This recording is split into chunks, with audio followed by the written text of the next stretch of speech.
Hello, ka-blessing natakaroon din sa Nabuntoran, Davao de Oro. Ang atong diskutahan karon bahin sa importansya sa pagtuon sa pulong sa Dios.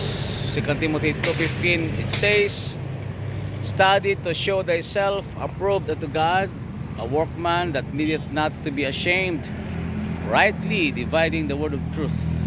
Ay tulo ka butang atong pagtun-an dinhi nganong kailangan ta mo tuon sa pulong sa Diyos. Number one, to be approved by God, para sa Ginoo, to please the Lord. So we need God's approval. So every time we study, ma-open ta siyang mga pulong, ang kalipay dahil sa Diyos maanaa kanato kay tungod kita nagapangita siyang kababuton o gusto nato buhaton ayang kababuton sa atong kinabuhi. The second one is for ourselves. A workman that needeth not to be ashamed, rightly dividing the word of truth. Dapat bigod maulaw ang itawag natong mangbubuhat. Kaya nga naman, kita nahisayod siyang mga pulong. So this is for personal development.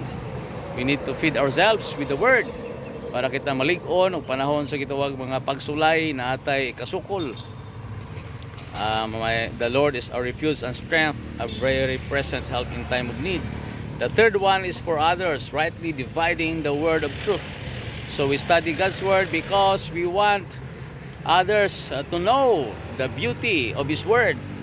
Number one, gyudya ang ituwag natong kaluwasan nga kailangan itudlo ginatong saktong paagi sa kaluwasan is because kung dili nato itudlo ang sakto, ang destiny nila ang nakasalalay. So kung ang salvation is by grace through faith, dili pinagi sa mayong buhat, pinagi sa pagtudak ang Kristo Jesus na namatay sa cross, then they will go to heaven.